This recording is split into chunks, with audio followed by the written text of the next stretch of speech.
So welcome everyone to the DSS Spring Webinar Series. We've got Gareth Fox on tonight.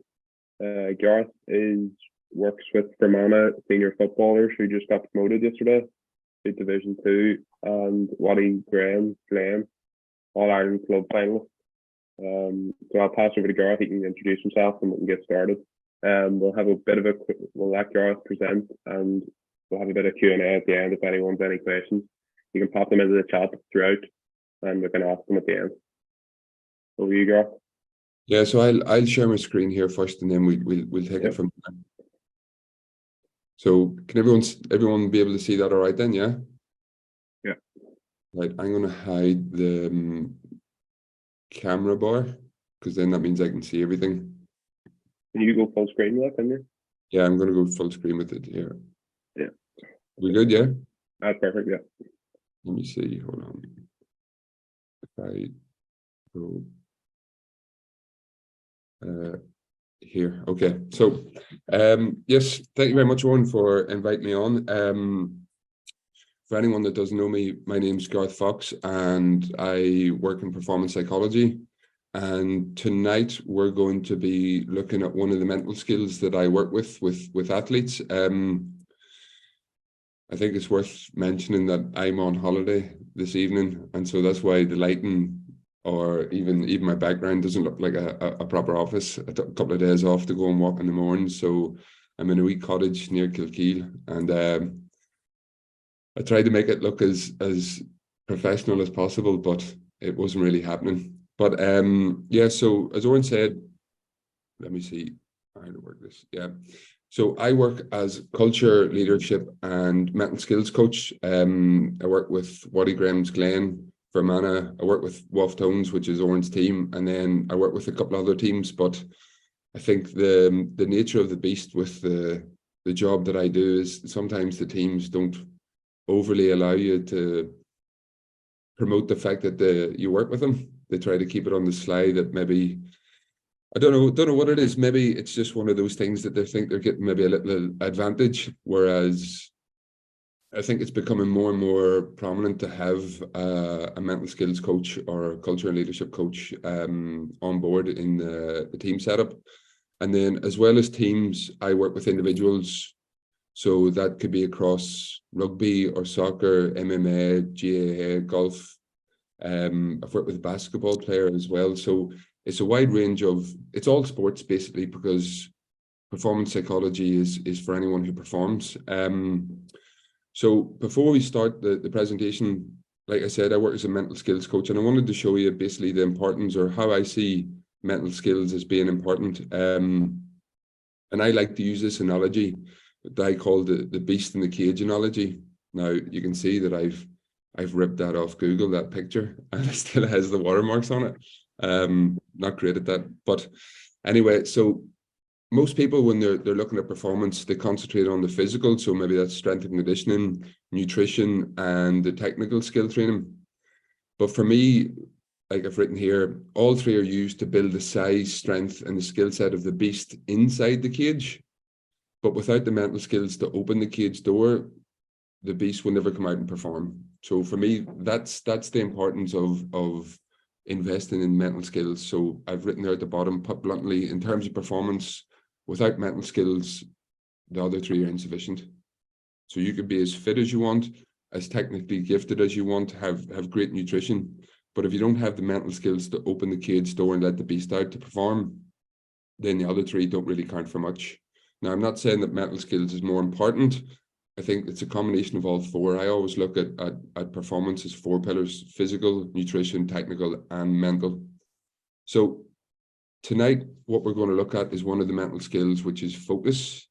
And I've actually spliced together three separate presentations that I would normally give. So focus, confidence, and emotional intelligence, to show you just how important focus is. For me, it's the most important mental skill, because it's the one that allows you to unlock confidence and to utilize to its best ability emotional intelligence. So tonight we'll look at what focus is. When I'm talking with athletes, we define focus as a flashlight. So we're going to look at what I mean when I say flashlight. We're going to look at confidence as being a focus issue instead of a self-esteem issue. Emotional intelligence, so what hijacks your focus, and how to find, or as I've stated there, to re-find your focus. So I wanted to start with this quote. This quote comes from William James, who was a psychologist and philosopher in 1890. And he says that the faculty of voluntarily bringing back a wandering attention over and over again is the very root of character. No one is the master of himself if he have it not. An education which should improve this faculty would be the education par excellence, but it is easier to define this ideal than to give practical directions for bringing it about. Now, the great thing is, like, as he says there at the end, an education which would improve our ability to focus would be the best education that we could have. But then he says it's easier to define this ideal than to give practical directions for bringing it about. And tonight, what we're going to look about is the fact that we now know that there are practical directions for bringing about focus, finding your focus, or re-finding your focus. So now that this is a bit of a disclaimer, I suppose, now that I have your attention, the unfortunate truth is I won't be able to keep it for very long, such is the nature of focus. So as you listen to my voice, it's likely that you miss up to half of what I say. And on top of that, you leave this presentation convinced that you didn't miss a thing. Now, the great thing about focus, or the interesting thing about focus, is that, like, when I started to research focus, you started to see how it impacted your day-to-day life. So when I was working with Glenn in the beginning, driving to Mahara, I'd never been before.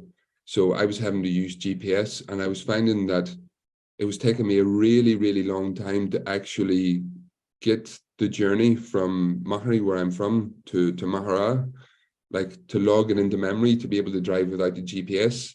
And that was specifically because I wasn't paying attention to the land points or the landmarks around me. I was just following a GPS.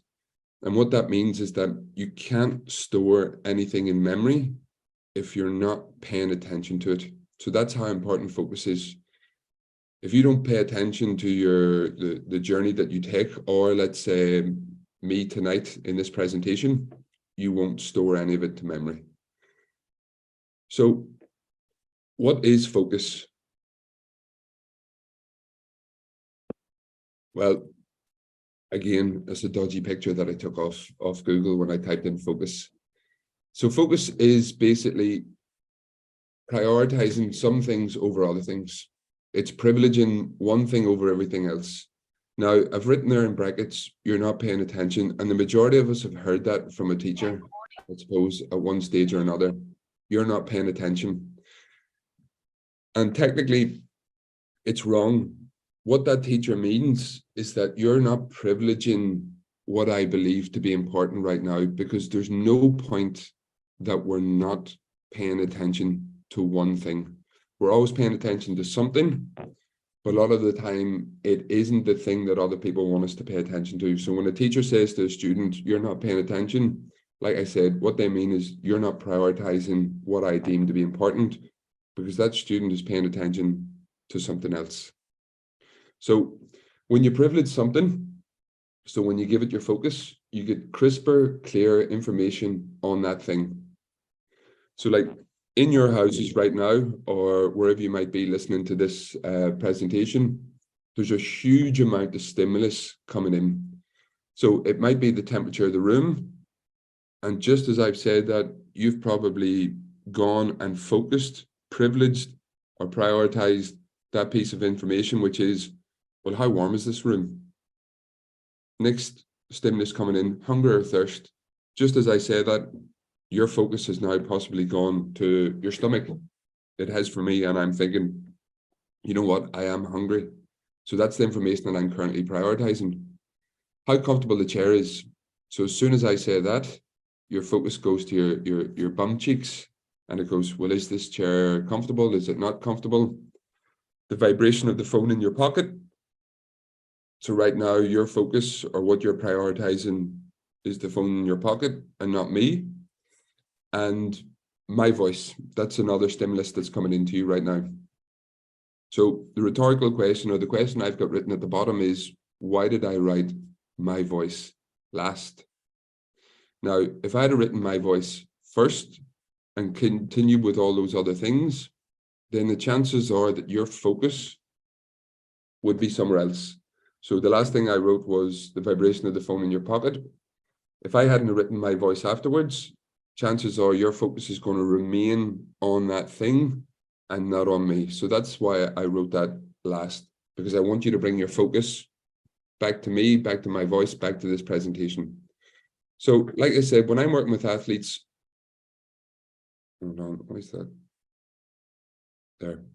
When I'm working with athletes, we don't specifically talk about focus. We talk about a flashlight, because it's good to give them an image to be able to understand better what the term focus actually means. So if you think of a flashlight, so you're prioritizing information is like being in a dark room and shining a flashlight on certain objects. So if you go into a really dark old building, wherever your flashlight goes, that's the information that you're going to get at that time. So it can go, let's say you walk in and there's an old piano and you shine your flashlight on the piano. That's where your focus is, and that's the information that you're going to receive. So you get better access to the information of the thing on which the flashlight is pointing. And we're going to see later on when we talk about confidence why that's important. Why it's important to understand that your focus is basically like a flashlight, and it can be moved, like I said here, we can direct it from object to object, task to task. And in performance, that's important. We all have tasks to carry out in the performance that we're there to do. And if our focus is somewhere else, let's say it's on the crowd who are there watching us, it's on our opposition, it's on our teammates, then we're unable, or our flashlight isn't on the thing that we need it to be on. So we can direct it both internally and externally. Right now, your focus should be, not should be, you can choose to be, but your focus is potentially on me and on my voice, and that's an external focus. But if I ask you the question, what did you have for lunch yesterday? Suddenly your focus goes from being external to internal. So now you're thinking to yourself, okay, what did I have for lunch yesterday? Maybe I had chicken, maybe I had, well, yesterday was Sunday, so I had Sunday dinner, etc., etc. You're able to move your flashlight on the external to on the internal. Now, the point that I have written here at the very bottom is extremely important. We only have one flashlight, not flashlights. And when I'm working with athletes, with players, especially within the GAM, and we'll see when we come to emotional intelligence, when their focus is on the referee or their focus is on the opposition, especially maybe to get back at the opposition physically, they don't have another focus, which is on where do I need to be in kickouts, where do I need to be in press, where do I need to be in this, where do I need to be in that. You only have one flashlight. And so if it's on that thing, and that's what you're prioritizing, then none of your flashlights go on to where your performance really lies.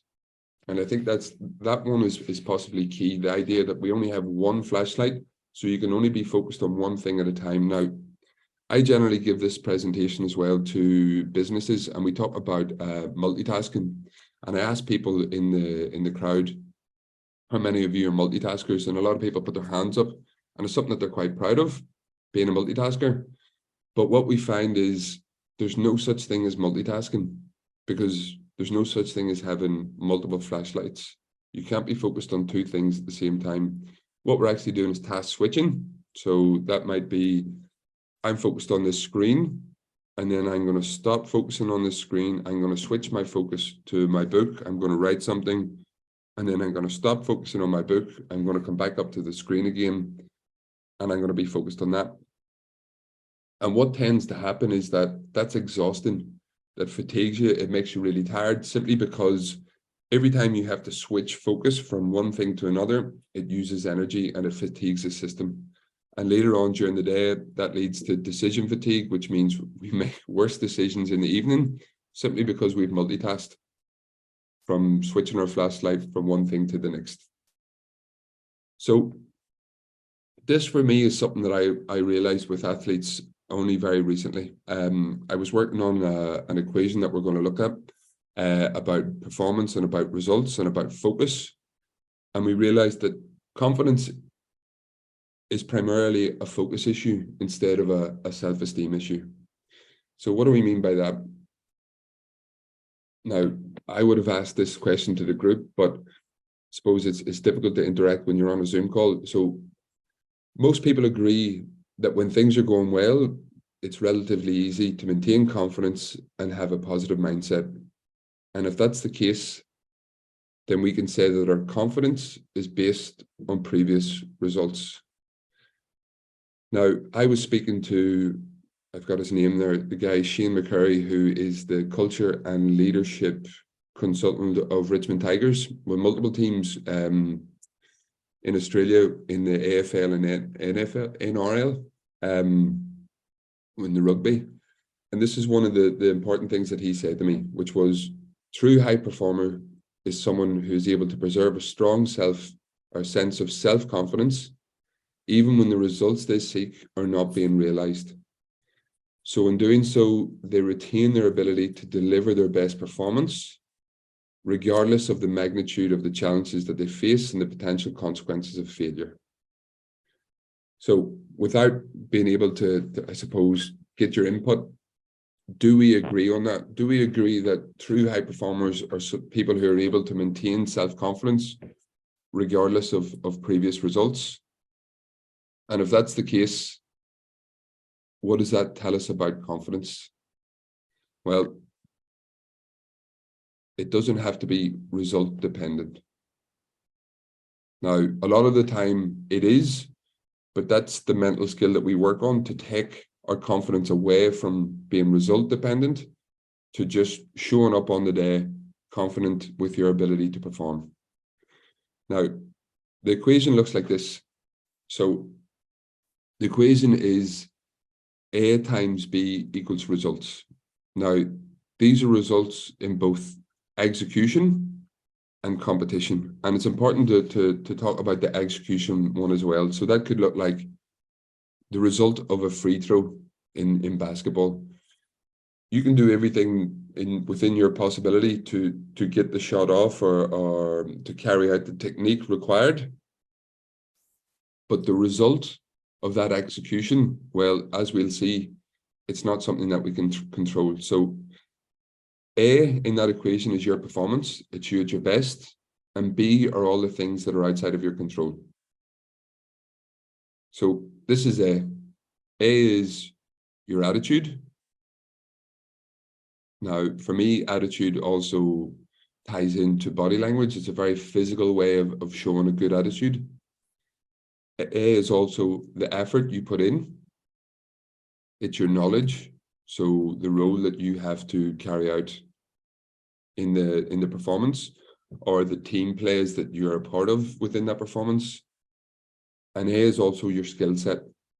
Now, it's not the execution of the skill set, it's just what you bring on any given day.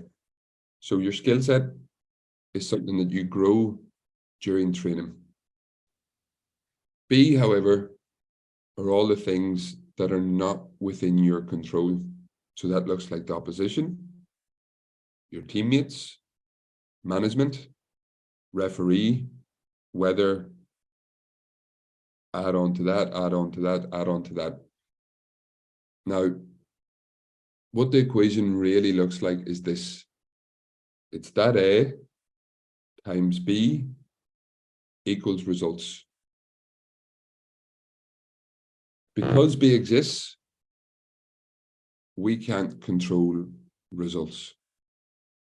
Now, in a previous presentation last week to a team, I had a little video of the Cheltenham Gold Cup.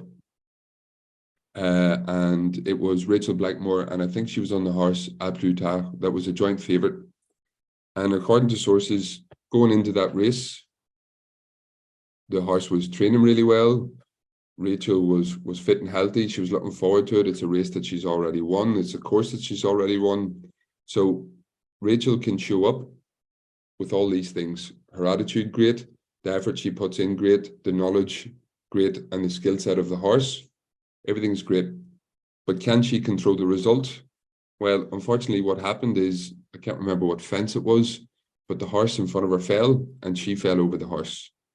So what that shows is that regardless of how we show up, the result is still out of our control. And if you base your confidence on results, then your confidence is always going to suffer because you can't control the result. So what's actually happening is, or even I've asked the question, what happens when our flashlight is directed towards a B factor? So when you're in the middle of a game scenario, whatever game that might be, and you're focusing on opposition, your teammates, management, referee, weather, etc. Well, what happens is we create nerves, we create anxiety, and we can create loss of confidence, simply because our flashlight is focused towards something that's outside of our control. So when we recognize that our flashlight is directed towards a B factor, and they're then able to redirect it towards an A factor, then we're able to maintain high levels of confidence. So like I said, confidence is a focus issue. And no one has ever said to me on a Zoom call or when we work one-to-one, Gareth, I'm worried I'm not going to show up with the right attitude, or I'm nervous about not showing up with the right attitude. What that means is that we maintain confidence when our focus is on an A factor. As soon as our focus has been hijacked and is on a B factor, something that's outside of our control, then that's when confidence suffers. So this is important.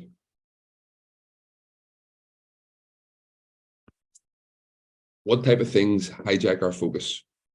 Or what type of things take our flashlight from, let's say, in that dark building on a piano to suddenly looking at the door? So that's what we want to learn. What are the things that hijack our focus? So again, forgive the picture.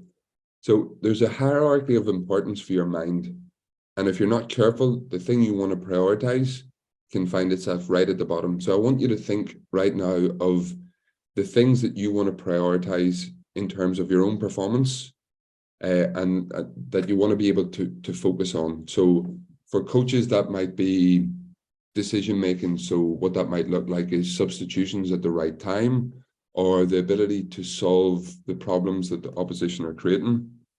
I know for GAA, what that looks like a lot of the time is opposition kickouts. You know, a coach wants, pardon me, to be able to have their flashlight on the opposition kickouts, because that for them is the thing that they want to prioritize. But then, like I said here, there's a hierarchy of importance for your mind. And if you're not careful, that thing, so focusing on opposition kickouts, might find itself at the bottom, and it's the last thing that you're actually going to do. So what takes importance? Well, your own survival. Now, that might sound overly dramatic, but for your mind, it doesn't know what a game of football is, or it doesn't know what a game of rugby is, or it doesn't know what a game of basketball is. It just knows keep you alive. So when we talk about the hierarchy of importance, that's things like threats to your ego. When there's a threat to your ego, that's going to take your flashlight away from what you want to focus on and put it to something else. When there's a threat to your dominance, when there's a threat to your territory, when there's a threat to troop security, food supply, or reproduction opportunities. Now, when I give that presentation to teams, that's the one that everyone laughs at. But then I ask the players, because a lot of them now, it's a new thing, online date. So they might be out performing, training, but their mind is thinking about, I wonder if he or she replied to my message. Because for the mind, the survival mind, that reproduction opportunity is more important than their performance on any given night of training. So that's why we stick it in, because it is important to know that that's one thing that takes away your focus from being at your best. So this is what it looks like. So how to tell if your focus has been hijacked. So here's an example situation, a teammate being fouled or hit. So the drive that's being triggered or being threatened, well, that looks like troop security, because your teammate's one of your troop. So you were previously focused on the role that you had to carry out in that performance, and then suddenly you see a teammate being fouled or maybe being hit off the ball. That triggers that troop security, and now your focus, your flashlight, has gone towards how can I deal with that situation. And a lot of the time, when your focus has been hijacked and gone off what you want to perform on, it brings about a negative behavior. So the negative behavior being expressed, well, I've given a list, but a lot of the time what that looks like is lashing out at the opposition. So that's emotional intelligence, but it's a lack of focus. Next one, being down in the game. So 5 minutes to go and a few points down. Well, again, that's troop security. What are people going to think about our team? Are people going to think we're rubbish? Are people going to think this? Or are people going to think that? So that's a threat to your troop security. That's a threat to your dominance. It's a threat to your power. It's a threat to your own personal ego. And again, what that can look like is you can go into freeze mode, not calling for the ball. Again, simple lack of focus. It can also look like telling the referee, etc., etc. Or it can look like questioning management's decisions or abilities. And again, the last one as well, being negative towards your teammates, because your focus, the thing that you wanted to pinpoint your flashlight on, where you need to be at any given moment, has now been hijacked by one of those survival threats. The referee given a bad decision. And here's a question that I ask players quite often, is that when a referee gives a bad decision, what's being triggered is troop security, ego, territory dominance, a lot of those things. And the negative behavior that's often expressed is retaliating to the referee. But the question I ask them is, how many times have you changed the referee's opinion? How many times have you made a referee go, oh, you know what? You're right. It never happens. But what it shows is that you have a lack of focus, or your focus is now being prioritized to something that takes away from your performance. This one, next one here, is something that we see quite often as well. Not making the starting 15.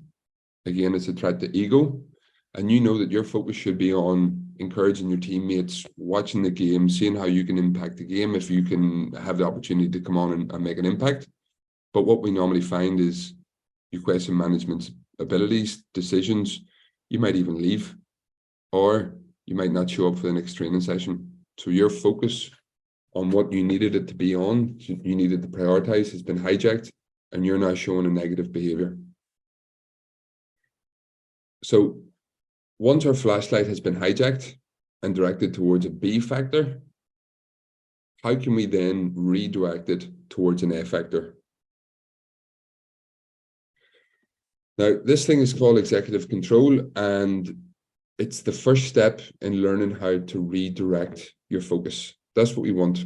So the objective of tonight's presentation is, first of all, to show you the importance of focus, but then show you how to redirect that flashlight when it's been put onto something else. And executive control is that question. What is important to me right now? So if I'm sitting at my workstation, and we'll take it away from sport and we just go into work. If I'm sitting at my workstation and I have a block of work to do, and I'm sitting working, and suddenly I get a message on my phone. So that could be a reproductive opportunity, that could be survival, that could be troop security, anything like that. Now I'm on my phone and I'm texting, and I'm not focused on what's the most important. So if I can have that maybe on one of those, what are they called? Post-its, that question sitting stuck on my laptop. As soon as I ask myself that question, what is important to me right now?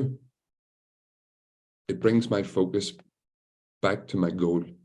So the question allows us to system correct. So that's both in our thoughts and our behaviors. It then bases our prioritization on the goal. and it allows us to maintain the goal. It keeps us focused for longer. That simple question of what's important for me right now brings that focus or that flashlight back on the thing that's most important. And it inhibits behaviors that are not in alignment with that goal. So if I was to ask you the question, what's important to you right now? Well, hopefully you would all say, well, it's the presentation with Gareth. And anything that's distracting and beyond your laptop or your phone or your iPad, it should allow you to cancel that out and refocus and re-zoom back in again on me, on the presentation, on what's important. So that's the first step in how to go from a B factor back into an A factor, which is you and your best performance. Interventions and aids for improving your focus. Now, this one is something that turns a lot of people off, the idea of meditation. So for players, what we call it is finding your flashlight.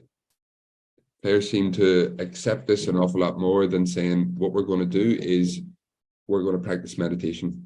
Now, like I said in the beginning, when a teacher says to you, you're not paying attention, what they actually mean is you're not prioritizing the thing that I think is important.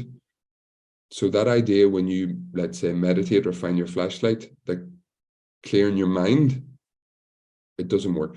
It's impossible. You will always be focused on one thing. So what we want to do is we want to concentrate on finding your flashlight, maybe by asking that question, where am I right now? So what that looks like in practice is I would get athletes to start with maybe 3 minutes, 3 minutes being tops if it's not something that they've practiced before. And we call it finding your flashlight. And it's basically growing the focus muscle. The focus muscle sits just behind the prefrontal cortex, I think. And it's like a gray matter. And in people who practice meditation, so the ability to find their flashlight or their ability to maintain focus, that muscle is bigger than those who don't practice the skill. So therefore, they're more able to refocus when they recognize that they've been distracted or hijacked. So what that looks like in practice is you might sit for 3 minutes. And the reason why we focus on our breathing is because it's the most simple thing to focus on. So sit, eyes closed, comfortable position, go breathe in, breathe out. You're practicing breathe in, breathe out, and your flashlight is on your breathing. Breathe in, breathe out. And then suddenly your flashlight will go away over here and it'll start thinking about that noise of the car. You know, oh God, my car is making an awful noise. I might need to phone the mechanic, but do I have enough money in my account to be able to pay for that, etc., etc. And all we want to practice is the ability to be aware of my flashlight has gone over here. Let's bring it back again to my breathing. Breathe in, breathe out, breathe in, and then suddenly your flashlight's gone somewhere else. I need to send that email, but I'm afraid to send that email because they're going to reply with something really snarky and mean back to me. And your flashlight's gone. So can we find it again and bring it back to where we want to be? Now, where this then benefits us is in your performance, whether as a coach or as an athlete, once you get distracted, once your flashlight has been hijacked and it's on something else, you've now built the ability to find it and bring it back to where it needs to be. So once you recognize, oh, I'm on a B factor, you've built the ability to go, yes, I know that my flashlight is somewhere else. This doesn't benefit my performance. And I'm just going to simply bring it back to what's important to me right now. So that's the benefit of meditation. A lot of people think when I bring up the word meditation, oh no, Gareth's talking about maybe tree hugging and being at one with the universe. And for some people it is. But for me, how I see it as beneficial for performance is that it's the best thing that we can do to build our ability to focus and build our ability to find our flashlight when it goes somewhere else, because it always will. Now, here's some interventions and aids that we can use for improving our focus in sport. So this is an example of a player that I would work with in the GAA. Now, this is a pre-game intervention. So you can see there in this performance book, we have intentions. they've written 3 dispossessions, 1 run into the full forward line per half, and 1 conversation with one of their teammates. So we want to write out a list of values. So that's 3 MECs that describe you at your best: honest, encouraging, selfless. So for them, the honest one is the dispossession. The encouraging is the conversation with their teammate, and the selfless is to run into that full forward line, regardless of whether I get the ball or not. Now, the reason why this helps focus is because when you set a target, there's more likelihood of you carrying it out, especially if you write it down. So like I said there, you have your 3 values, you create a behavior for each one, and then you go out with the intention of carrying out those behaviors. That's going to allow you to maintain focus for much longer within that block of training, and you have a better opportunity of carrying it out and learning about your performance. Then we come to in-game or in training. So if you notice that your flashlight's been hijacked and it's been brought somewhere else, what you can do is you can control your breathing. So that's that box breathing. Inhale 4, hold 4, exhale 4, hold 4. So it slows down your heart rate, yes, but it increases your focus on a more beneficial task. So let's say you're an athlete and you've been hit off the ball. So that goes back to one of those survival drives or one of those survival triggers: ego, dominance, power, any of those things. And now your focus is on, how can I get back at them? And we know that if our focus is on, where's the referee? Is he not watching so I can get back at my opponent? Then it's not on the task that you need to carry out. So if we bring our focus to our breathing, it simply means that we're not thinking about the thing that's really not beneficial. It's like a good reset in order to then think about what is more beneficial. The next that we can do in game or in training is to control the voice in your head with that question: what's important right now? So not thinking about your previous mistake or your future result. And a lot of the time, the future result is something like a substitution. So once you see someone warming up who normally comes on for you, your flashlight's over there, it's not where you need to be. Again, that's a threat to territory, a threat to dominance. If you ask yourself the question, what's important right now? Well, it's not watching to see if I'm the one that's going to be substituted. It's where I need to be at the next play. And then this one here, create a word or action that allows you to reset. And I've got a picture here of, God, I've forgotten his name, Michael Smith. So Michael Smith won the Worlds, and it was interesting for me, the 2 people in the final. You had Michael Smith and Michael van Gerwen, and both of them have an action that allows them to reset. So when they're focused on a B factor, which is their execution, because you can't control execution. You can't control where the dart lands, simply because there are too many factors that can move that dart, whatever that might be. So Michael Smith taps his temple. I don't know if anyone recognized that he does that. So he uses that to refocus on his A factors, his attitude, his effort, his skill set, because he realizes that, okay, my focus, my flashlight has gone to a B factor. I'm going to tap my temple as a physical reset in order to get my focus and my flashlight back onto an A factor. Michael van Gerwen pulls his socks up. Now, the commentators talk often about him pulling up his socks, but he uses it as a physical reset of, things aren't going well, I'm not throwing well, I feel myself tight, I'm maybe listening too much to the crowd, I'm focusing on too many things that are in a B factor. I need to get back into focusing on an A factor, because that's when I'm at my best. I'm going to pull up my socks. Kieran Reid recently on a podcast, the Sam Warburton Captain's podcast. So Kieran Reid, the ex-All Blacks captain, they talk about blue head and red head, which is, again, what we've just been talking about.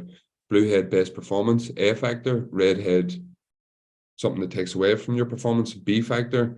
And Kieran Reid had a very physical one. He recognized that when he was focusing on a B factor, his body language was very close and he was looking down.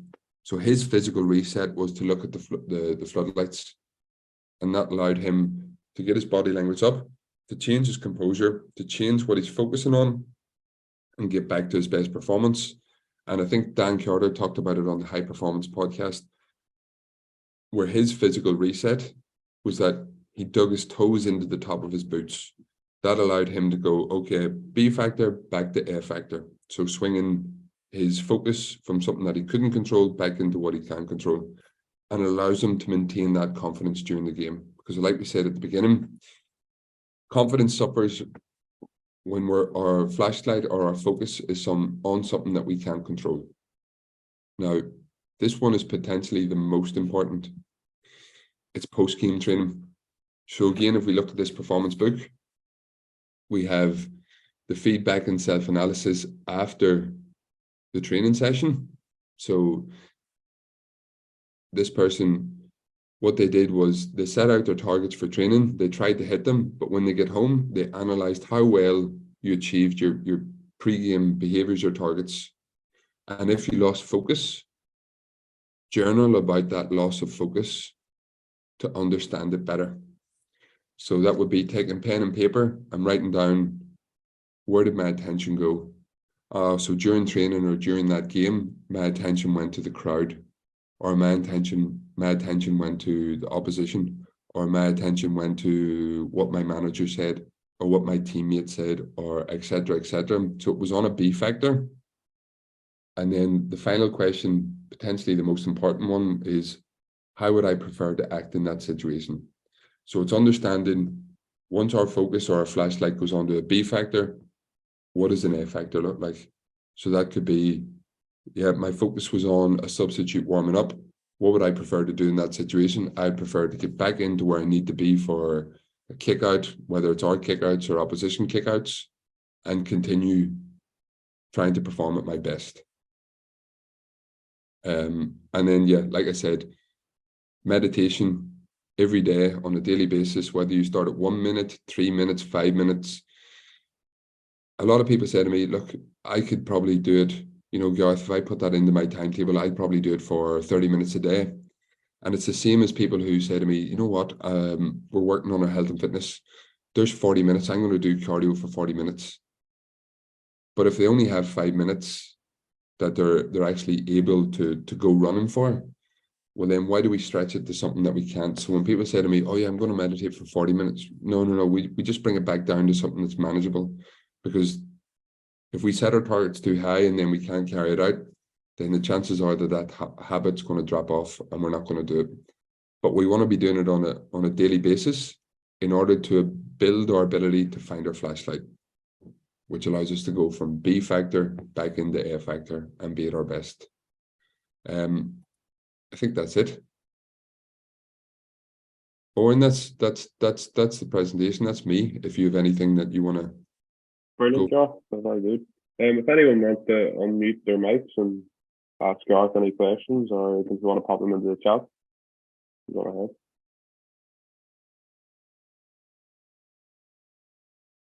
Or maybe no one has any questions at all.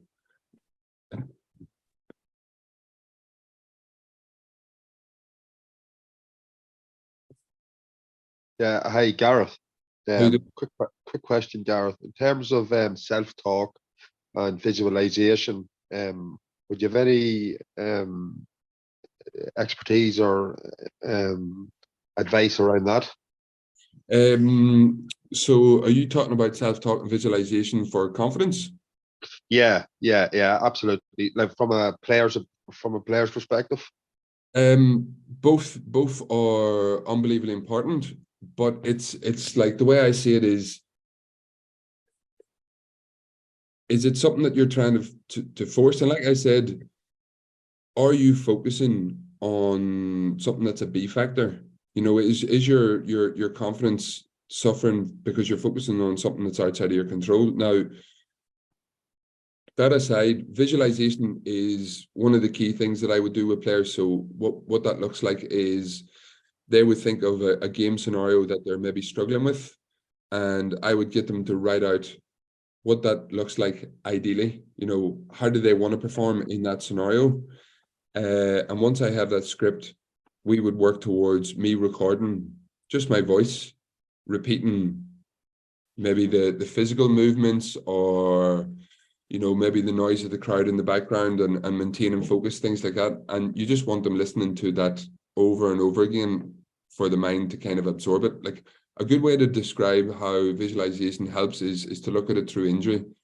And this is something that I had suffered from as well. So I tore my medial ligaments, and the action of hitting the ball with the inside of my foot, I just couldn't do. Even though the physio had passed me off as fit and ready to go, I wasn't able to do it.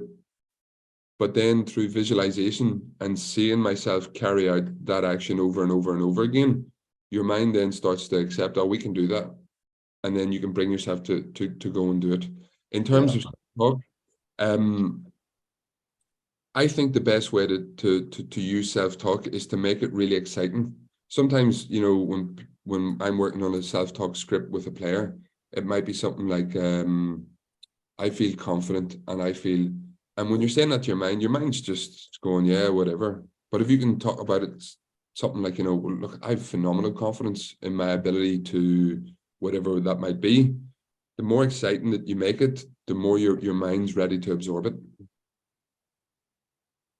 Yeah. No, I appreciate that. Thanks. You're welcome. There's just one in the chat here, Gareth. How do you prioritize what is important in a match? How do you teach a player to focus their flashlight in game? So what's potentially most important, like in modern games, we're very technical. So what's most important is your role. So a player in a way needs to know the ins and outs of that role at any given time. So when they're asking themselves, what's important for me right now? It's, let's say I use GAA quite often as an example because I'm heavily involved. But the players that I would be working with, we want them asking that question for key areas of the game, which is kickouts or set plays or things like that. So in order for you to be able to answer that question, what's important for me right now, and to be able to prioritize that, you have to know what your role looks like, the ins and outs of that role. So whether that be you're a full back or a half back or a midfielder or a half forward or a full forward or a sweeper or goalkeeper, whatever that might be, knowing the ins and outs. So when you ask yourself what's important is the thing that allows you then to be able to carry that out. And what age of players would you introduce the model?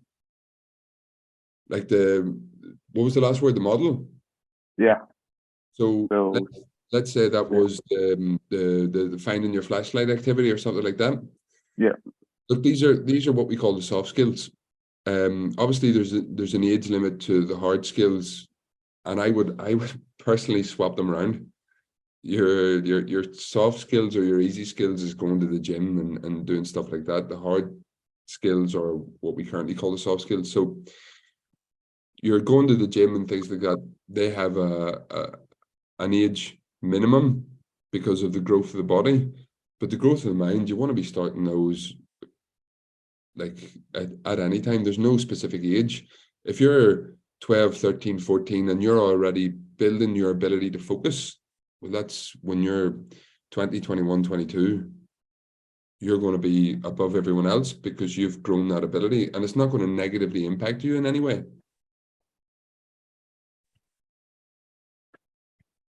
Just one from James here. I regularly hear that in video analysis that we should stick to 3 points in total. But should we keep it to 1 per player to really focus them before the next game / training? What was I listening to recently about? We're only able to maintain 4 pieces of information at any one time, and to go beyond, to go to the 5th, then we start to lose the ability to focus on that or to remember it. Personally, I think 1, yeah. I think that's actually a good idea, because sometimes we see players getting overwhelmed. What is it? Paralysis by analysis. I think that's what they say. Look, one thing, and we have to take the attitude that a player's career is long-term. So we don't want to throw everything at them and we hope that they get better at all those things as quickly as possible. If a player's career is 10 years, 15 years, 20 years, one thing at a time, and just focus on that one thing and get better and improve in that one thing, then over time, you're giving that player a greater benefit for their career long term. Another one from Richard. Where did you learn about the flashlight concept? Is there books / psychologists you would recommend? Yeah, the flashlight came from, originally came from a podcast that I would listen to, and then I bought the book, and I can't remember the name of the lady. So the podcast is the Brené Brown Dare to Lead podcast. And I think it's Dr. and I don't want to pronounce it wrong, but it's like maybe Anishi Jha. And the name of that podcast is Owning Your Attention. So it's a Brené Brown podcast, the Dare to Lead podcast, and it's about owning your attention. And then I started to look in, after listening to that maybe 2 years ago, I started to look into all her research papers, and I bought her book. So she has a book, and I think the book's also called Owning Your Attention. And it for me, the flashlight was such a better image to use than just talking about focus, because if you have an image that makes more sense, then you have a greater understanding or opportunity to use it better. So I think the final one in chat from James. Do you work with management groups and individual coaches as well as teams? Yeah, that's a good question, because you know that famous Instagram maybe PT thing that says coaches have coaches, or coaches should have coaches. Well, I'm a big believer in that. Coaches should have coaches, and even when I'm working with a team, there's a lot of dual dialogue between me and management, and even like it comes down to, first and foremost, the team setup that you pick. You want to pick a manager who's open for feedback and to have feedback, because you might hear something like I remember, this is giving away key clues here, but I remember half time in a game, and we were really up quite well in that game, and the last thing that the manager said in the changing room was, "No goals, we win this game." Like, no goals, we win this game. And everyone understood what he meant, which was, look, if we keep it tight, we have a great opportunity of winning this game, because we're up by 8 points or something like that. And the first thing that happened was the opposition went and scored a goal. And fortunately, our lads got over the line, but there was a feeling within them for a while of, well, he said no goals, we win this game, so we've just conceded a goal, so we're going to lose this game. So I then, when I hear that, like, I'm not going to say it there and then in front of the team, but then I just deliver that to management afterwards and say, look, when you deliver it like that, then you create the opportunity of the negative side of it. So just change your vocab. Like, I think you'll even remember, Owen, in a game that you were involved in, where one of the things we said was we needed to win the throw-in. And so the opposition, it was against St. Paul's, I think, they won the throw-in and went down and scored. And so because we put that word need, then it creates a whole sort of frightening realm of possibilities. And that was just a conversation with management of, look, we need to just reframe that better. But in terms of working with management individually, yeah, I work with quite a few managers at the minute, just about things like how they talk to players, what's the best way to speak to players, what's the best things to say here, and then even on their own emotional intelligence, because if you get hijacked, if you're a manager and your focus gets hijacked by the fact that you're a couple of points down or something like that, and it's one of those ego things, then your ability to make clear, logical decisions, it kind of goes out the window. And then you're making decisions from a place of emotion instead of a place of being rational. You've answered the next one then. So how beneficial do you feel it is for management teams and coaches to prioritize mental skills for their own performance on the sideline / training field? So yeah, like that one, like I basically, for this presentation, cut a couple and threw them all together. And I wanted to talk about emotional intelligence, but I wanted to show it because emotional intelligence allows you to make the best decisions in any given moment. When you're logical and rational instead of emotional and irrational, you'll make the best decisions and you'll be able to problem solve.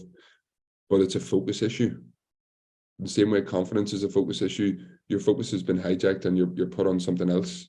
You know, you're focusing on what are the people in the crowd going to think if we lose this game? And then you're going to make a poor decision. So if you can learn the skill, and all these mental skills are all learned, we should learn them a lot earlier, but they're all learned. So if you can learn the skill to recognize, oh, I'm feeling really emotional here. I'm whatever. All Blacks call it redhead, or Steve Peters calls it chimp. So I'm in the chimp, or I'm in redhead. What are the tools that, let's say, Gareth showed me to get back in the blue head again? And then you're back in the blue head, clear mind, good decisions. Perfect. Is anybody else on in before we finish up? Or is that... Gareth, a couple of questions. Listen, fascinating. We could be here all night. Very interesting. Found it very informative. I'm really interested in myself, the mental side of it. But like when you say focus, are we talking about concentration as well? I suppose is the same word. Would we call focus concentration? I think they all fall under the same umbrella term of attention. Yeah. More so than them being the same thing. There's probably a lot of nuances between them. Concentration might be your ability to focus for a prolonged amount of time. Yeah, because if you think about it, right, from a J perspective, like all sports, the level of focus that, as you said, the flashman metaphor is an excellent, really, and one I use myself, but you're focusing for whatever it is, 70 minutes. But other games like golf is on and off, you know, where it's a very, again, it's a mind game, but you're playing for one hole and then you reset to the next. So there's different parts of the duration of focus, I suppose, is what I'm saying. But my question really is, like, how is there any other, like you mentioned it there, but teaching kids in particular, that's what we're here as coaches. How do you practice, like, say, with distractions, and how you teach a child to parse away the distractions and focus using maybe, say, cue words, like as you mentioned, to focus, or visualization is something else that I would have thought of, but I'm not sure if you're into visualization. The thing that I had on the slide there, hold on, I'll just show you. So the thing from the performance book, where you're creating intentions, you know. So if you're teaching kids and you're training kids, can they come to training with one specific thing that they want to get out of it and one learning thing? Now, depending on the age group, that mightn't be possible, but I think when you move up, you know, the teens, they're starting to be able to think of, you know, what do I want to get out of this training? And if you're talking about cues or certain words that you can use in order to get them back, what we would do in training in certain ones is, what are you working on? What are you working on? What are you working on? Or what are you looking to improve? And just you being the source that allows them to come back in again to what they're trying to focus on. But it's a weird one. You can't, I don't want to say you can't, maybe that's a bit too strong, but it's extremely difficult to focus if you haven't set a pre-attention of what it is that you want to focus on. So it falls into the same category of knowing your role. Like if your individual performance, if you haven't looked to improve on a certain thing, and if you're talking about the GAA, let's say, you might be a defender and you're looking to specifically tonight at training to improve on my tackling, and it might be under the elbows or something like that. You know, that's what I'm going to practice. But if you actually haven't written it down or said it to yourself that that's the thing that you're going to go out to work on, then what are you going to focus on? You know, you haven't set the goal immediately or first and foremost. So it's always good with whoever you're coaching to have them maybe create, or maybe you create the thing that tonight's training is going to be built upon or focused upon. And then it's about just reinforcing through vocab of what are we working on? What are we working on? And even if the kids, like I'm imagining 9 and 10-year-olds, if you said tonight we're working on such and such, and then 5 minutes into it, you go, what are we working on? And then they'll all answer, and then it'll just bring their focus about. You know what I mean? Yeah, absolutely. Again, there's so many nuggets in this, a lot of light bulbs. Like the reset is another one, you know. Dan Carter as well. He used to slap his thighs for that, you know.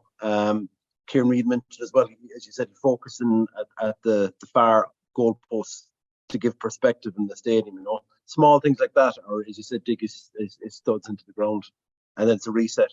It's over. Next ball, next moment, win the next ball. It's the key, you know. Here's one, just as you mentioned that, and this for everyone here. I would have been a next ball proponent as well until this year. I was working with a fella, and he was absolutely crapping himself about the idea of next ball, because he was saying win next ball, and the thing is, you can't win. Like you can't control winning the next ball. You can only control how you show up in the next moment. But winning the next ball is a result. And so that's why we went through with him, and he was one of the first ones that I did the A times B equals results equation with, because he was getting so anxious about focusing on winning the next ball.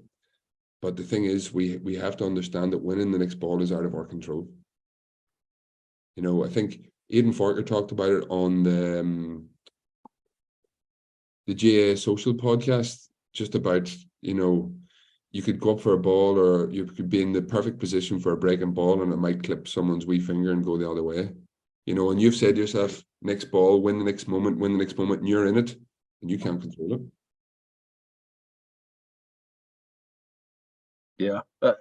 Again, goalkeepers is another one. Resetting gloves, you know, pulling off the strap, putting it on, you make a save. But it's so hard, as you said. You could really read into that in numerous ways, couldn't you? You get very deep into it. Yeah. And some people do, and some people get trenched down in it, and then become superstition and things like that. And that's why I really love that idea of just coming back to, like, my main thing that I would work with players on is body language, just body language. You know, what does good performance look like? How do you hold yourself? What's your face doing? You know, are you smiling, or are you whatever? We just want to replicate that. Always replicate that. Forget about the result of any action. Free kick taker might hit a free kick. The wind comes to the way, it goes wide. Let's not focus on the result of execution. Let's just put ourselves, like, our body language in the best sort of body language possible to be able to go out and perform.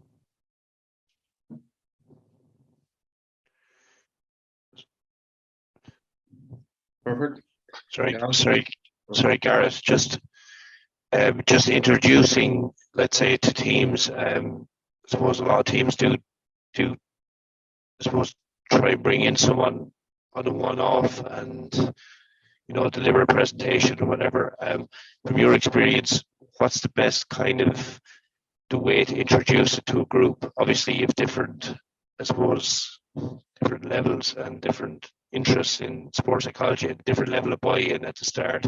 What do you think is the best model for a club team to try and introduce it? Would it be just small groups or even one-on-ones? What do you think? So one of the first things I did with the team was to give a Zoom call about 2 days before a championship match against what they would have called their bogey team. And I did it because I just thought, well, you guys think that this is voodoo or something like that. There's an overnight switch. When I'm working with teams, I want to be there almost every training session and seeing everything and understanding who's doing what. And I'd probably deliver a presentation every 2 weeks. And then from that, I'll do all my individual work. Lads, and maybe I give a presentation like this, and certain lads, you might have sort of light bulb moments go, oh, that's me. And then we'll jump on Zoom calls, or we'll meet for coffee and we'll work through that. But I really don't think like the one-off or once every 8 weeks, someone delivering a presentation has any kind of value if, let's say, there's no energy on what that person has said, been pumped back into the squad, train upon train. So I'm working with a team that I can't get to that often because they're quite far away. But I'm working with a leadership group on Zoom calls every 2 Mondays, and we're just having feedback back and forward. I'll introduce something, and then I'll just say to those lads, right, you're driving this now. you know, you're doing it. So we're making sure, even if I can't be present, that the activity's still going on and on and on and on, whether it be something to do with culture, whether it be something to do with psychological safety, whether it be, like, if I'm just showing up and giving a presentation, I don't see any value in that. Yeah, no, that's good.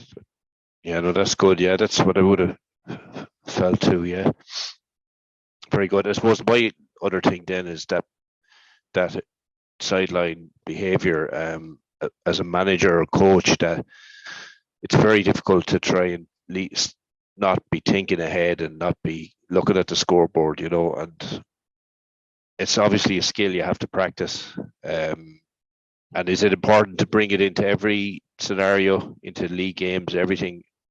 It's not something you can switch on and off. No, it's important to become rational. You want to be rational. Like, you can still look at the scoreboard and go, right, we're down by 3 points and there's 5 minutes left.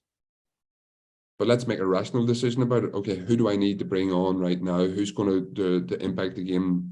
Like, you might throw on someone who you might be really emotional about and go, well, I'm going to throw him on because he was last year's captain, he's whatever. But actually, a logical decision is about someone else on the bench who's maybe going to have a better impact, but you mightn't get to that good decision because you've been emotionally hijacked. So you want to just practice. Like, the best managers I've worked with, one in particular is extremely serene just during a game, you know, makes all his decisions logically, and that's, you can put it down to personality, but that's been practiced because they know that they're at their best when they're logical and they're calm. Yeah, very good. Perfect. I think we'll wrap it up there. I'll get Gareth to send me the link of the podcast and the book, and I'll get it into the groups. There's a few people asking for the podcast and the book, so I'll get it fired into the groups. No problem. Look, guys, thank you very much for coming on, and thank you for all the questions. And I suppose if anyone wants to get in contact, you have my details there. I'll fire it into the group as well. No problem. Yep. Thank you for coming on, Gareth. Yep. More than welcome. Look, enjoy your evening, everyone, and good seasons to you all in whatever you're doing. Thanks very much. Thank you very much. Thanks. Cheers. Cheers.